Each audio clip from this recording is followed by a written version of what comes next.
तेलंगाना में एक रैली को संबोधित करते हुए पीएम नरेंद्र मोदी ने कहा है कि उन्होंने एनडीए में शामिल होने के लिए तेलंगाना के मुख्यमंत्री के चंद्रशेखर राव के अनुरोध को अस्वीकार कर दिया था।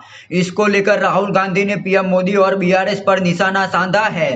कांग्रेस नेता राहुल गांधी ने बीआरएस और केसीआर पर दिए गए बयान को लेकर पीएम मोदी पर निशाना साधा। उन्होंने कहा कि पिछले महीने एक रैली में उन्होंने कहा था कि बीआरएस का मतलब बीजेपी रिश्तेदार समिति, उसे पीएम मोदी ने खुले तौर पर स्वीकार कर लिया है।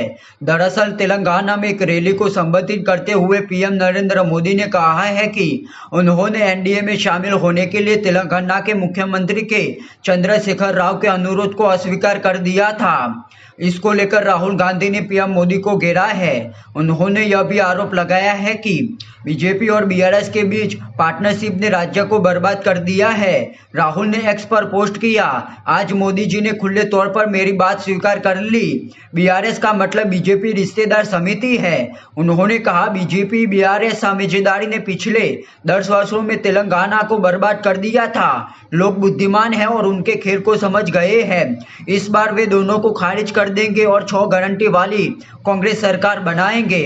बता दें कि तेलंगाना के निजामाबाद में एक रैली को संबोधित करते हुए प्रधानमंत्री मोदी ने कहा है कि उन्होंने 2020 में हैदराबाद नगर निगम चुनाव के बाद बीआरएस सुप्रीमो को और तेलंगाना के मुख्यमंत्री चंद्रशेखर राव के एनडीए में शामिल होने के अनुरोध को उनको कर्मों का हवाला देते हुए अस्वीकार कर लिया था। पीएम मोदी ने कहा कि ग्रेटर हैदराबाद नगर निगम चुनाव से पहले राव गुमगाम से उनका स्वागत करने और बहुत सम्मान दिखाने के लिए हवाई एयरपोर्ट पर आते थे, लेकिन यह अचानक रुक कैसे गया? अचानक इतना गुस्सा क्यों? इसकी वजह यह है कि हैदराबाद चुनाव के बाद वह मुझसे मिलने दिल्ली आए। उन्होंने मुझे एक सुंदर शॉल दिया और सम्मानित किया। उन्होंने इतना प्यार दिखाया, लेकिन यह केसीआर का चरित्र नहीं था, पीएम ने कहा।